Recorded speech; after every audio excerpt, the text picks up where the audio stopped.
Hello friends, good evening to all. आज हम पढ़ने वाले हैं हीट ट्रांसफ़र यानी ऊष्मा संचरण पर पूछे जाने वाले कुछ बहुत ही इम्पोर्टेंट क्वेश्चंस। तो आइए हम इनको देखते हैं वन बाय वन। सबसे पहला क्वेश्चन है हमारा, डॉक्टरी थर्मामीटर की परास कितनी होती है। What is the range of clinical thermometer. डॉक्टरी थर्मोमीटर को हम क्लिनिकल थर्मोमीटर कहते हैं, ऐसा थर्मोमीटर जिसका उपयोग डॉक्टर हमारी बॉडी का टेम्परेचर नापने के लिए करते हैं।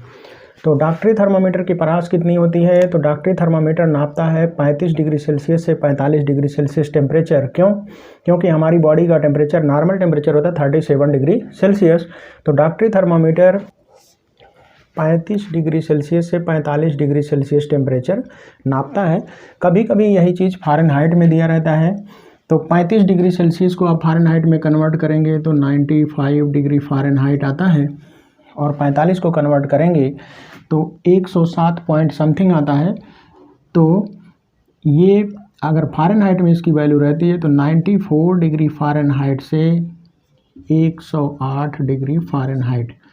तो आप जब डॉक्टरी थर्मोमीटर जैसे बॉडी टेम्परेचर नापा जाता है उसे देखेंगे तो उस पर सेल्सियस में भी बगल में लिखा रहेगा, उसी के साइड में फ़ारेनहाइट में 35 से 42 डिग्री सेल्सियस लिखा रहेगा, और 94 डिग्री फ़ारेनहाइट से 108 डिग्री फ़ारेनहाइट।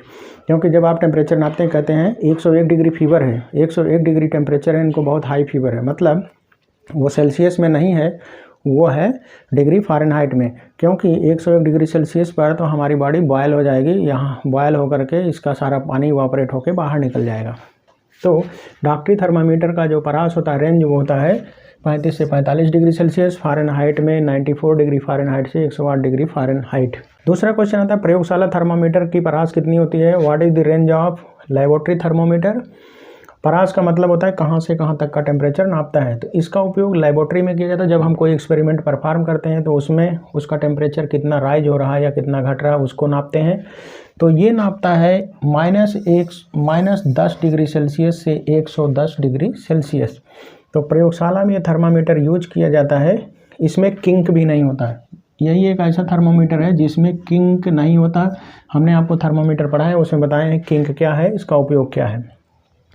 ये सीधा सा लंबा सा रहता है, उसमें पारा भरा होता है, और किसी भी एक्सपेरिमेंट जब हम करते हैं तो उसमें बढ़ने वाले टेम्परेचर घटने वाले टेम्परेचर को इसकी सहायता से नापते हैं।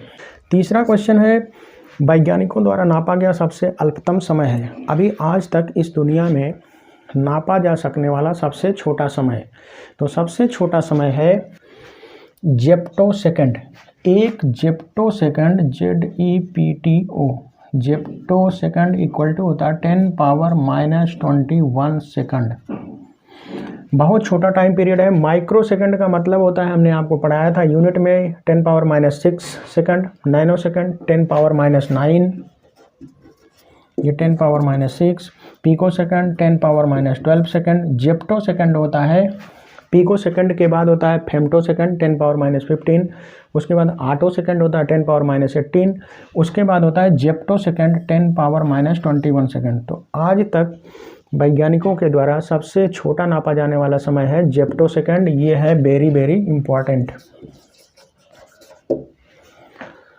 क्वेश्चन नंबर 4, ऊष्मा एक वस्तु से दूसरी वस्तु की ओर चलती है, किस कारण से। जब हम दो वस्तुओं को पास पास रखते हैं तो एक वस्तु से ऊष्मा दूसरी में किस प्रकार जाती है। तो ऊष्मा हमने आपको पढ़ाया है हमेशा हाई टेम्परेचर से लो टेम्परेचर की तरफ फ्लो होती है। अगर दो वस्तुएं ऐसी हैं, मान लीजिए एक ये है एक ये, दोनों का टेम्परेचर समान है तो ना तो हीट इधर से इधर चलेगी ना तो हीट इधर से इधर चलेगी। जब दोनों में से किसी एक का टेम्परेचर ज़्यादा हो किसी एक का टेम्परेचर कम हो, तभी ऊष्मा उच्च तापमान वाली वस्तु से निम्न तापमान वाली वस्तु की तरफ चलेगी। तो कहने का मतलब ऊष्मा का जो संचरण है वो तापांतर के कारण होता है, ताप में डिफरेंस होना चाहिए।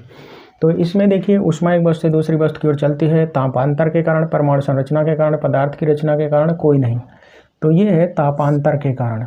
नेक्स्ट क्वेश्चन हमारा है, सबसे कम चालकता होती है। देखिए इसमें है हवा, रबर, प्लास्टिक, पानी, शीशा। तो सबसे कम ऊष्मा चालकता होती है हवा की। क्यों? हवा में हीट सबसे कम मात्रा में, हवा जो है बैड कंडक्टर है इलेक्ट्रिसिटी और हीट का। तो जब हम कई लेयर के कपड़े पहनते हैं जैसे एक शर्ट पहना हमने, उसके ऊपर स्वेटर पहन लिया, तो शर्ट और स्वेटर के बीच में जो हवा की लेयर है वो इंसुलेटर का काम करती है, हमारी बॉडी की हीट को बाहर नहीं जाने देती, इसीलिए हमें गर्मी लगती है। जब हम स्वेटर भी पहन लें और ठंडी लग रही है, इसके ऊपर कंबल भी ओढ़ लें, तो शर्ट बनियान के बीच में हवा की लेयर है, शर्ट और स्वेटर के बीच में हवा की लेयर है, स्वेटर और कंबल के बीच में हवा की लेयर है। तो इतनी सारी हवा की लेयर इंसुलेटर या कुचालक का काम करती है, हमारी बॉडी की हीट को बाहर नहीं जाने देती, इसीलिए हमारा शरीर गर्म बना रहता है। तो सबसे कम ऊष्मा की चालकता होती है हवा में, उससे ज़्यादा भी होती है रबर में, प्लास्टिक में, पानी में, शीशा में। क्वेश्चन नंबर 6, सर्वाधिक ऊष्मा चालकता होती है। अब हमने सबसे कम चालकता की बात की, तो सबसे अधिक की बात भी कर लेना ज़रूरी है। भाप, ठोस बर्फ, पिघली बर्फ, उबलता पानी, पानी। तो हमने आपको बताया कि ऊष्मा जो है तापांतर के कारण एक वस्तु से दूसरी वस्तु में चलती है। तो सबसे अधिक ऊष्मा चालकता अगर किसी की होती है वो ठोस बर्फ में। बर्फ़ जमी हुई है, उसमें हीट बहुत तेज़ी से फैलती, क्योंकि वो 0 डिग्री पर रहेगी। कोई भी वस्तु आएगी उसके पास 0 से ऊपर वाली, तो वो तुरंत ही वहाँ से हीट ट्रांसफ़र होने लगेगी, बहुत तेज़ी से वो हीट को अपने अंदर जाने देगी, खींच लेगी। इसीलिए ठोस बर्फ़ की ऊष्मा चालकता सबसे अधिक होती है। क्वेश्चन नंबर 7, तारे का रंग निर्धारित करता है। तारे का रंग निर्धारित करता है ताप, दूरी, त्रिज्या, वायुमंडलीय दाब। तो तारे का रंग निर्धारित करता है ताप।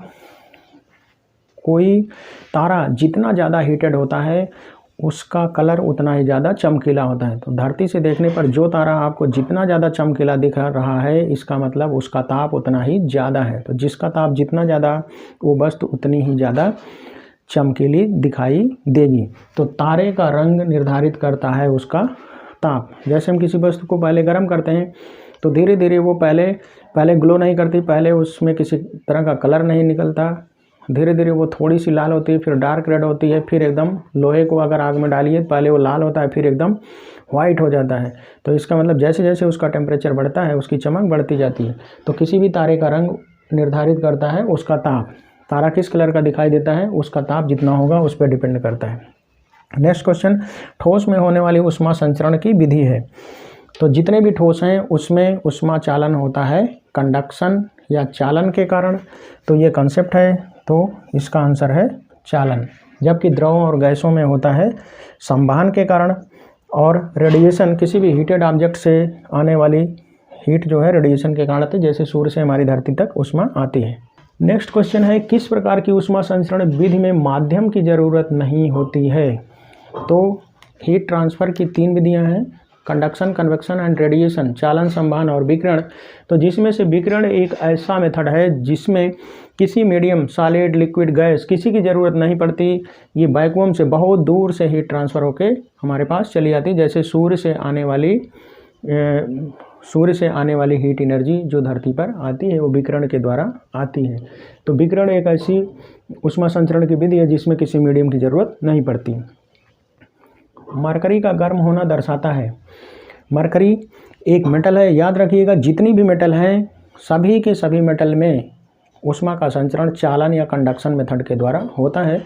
तो मरकरी बेशक रूम टेम्परेचर पर लिक्विड होता है, लेकिन इसमें जो हीट का ट्रांसमिशन होता है, हीट का ट्रांसफ़र होता है या ही ऊष्मा का संचरण होता है वो चालन मेथड के द्वारा होता है। तो मरकरी का गर्म होना दर्शाता है क्या, चालन, संवहन, विकिरण, सभी केवल चालन। अब आपके दिमाग में कंसेप्ट बन सकता है कि मरकरी लिक्विड है तो द्रव और गैसों में ऊष्मा का संचरण कन्वेक्शन या संवहन के कारण होता है, लेकिन चूंकि मरकरी एक मेटल है तो जितने भी मेटल हैं सब में ऊष्मा का संचरण चालन या कंडक्शन के द्वारा होता है। क्वेश्चन नंबर 11, किसके द्वारा तीनों विधियों से ऊष्मा संचरित होती है। हीटर, पिघली बर्फ, फ्रिज, बॉयलर।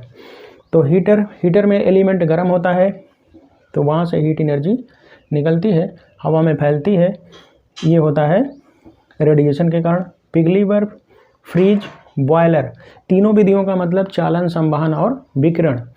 तो बॉयलर में जब हम पानी को गर्म करते हैं तो बॉयलर जो है बना होता है मेटल का। बॉयलर का जो पॉट है वो मेटल, किसी लोहे, तांबे, कड़ा किसी का बना होता है। उसको जब हम गर्म करते हैं तो ठोस है, उसमें कंडक्शन, चालन के द्वारा वो गर्म होता है। उसमें भरा हुआ पानी द्रव है तो वो कन्वेक्शन या संवहन के द्वारा गर्म होता है। और जब वहाँ से भाप ऊपर उठने लगती है तो हवा में रेडिएट होती है तो रेडिएशन हो जाता है। तो बॉयलर जो है ये तीनों विधियों से इसमें ऊष्मा संचरित होती है, चालन, संवहन और विकिरण। नेक्स्ट क्वेश्चन है, द्रव और गैसों में ऊष्मा किस विधि से संचरित होती है? तो हम आपको पहले ही पढ़ा चुके हैं, लिक्विड और गैसेज में ऊष्मा का संचरण कन्वेक्शन या संवहन के द्वारा होता है। तो ये है संवहन। निम्नलिखित द्रवों में सबसे अच्छा चालक है? पारा, पानी, बेंजीन, केरोसिन।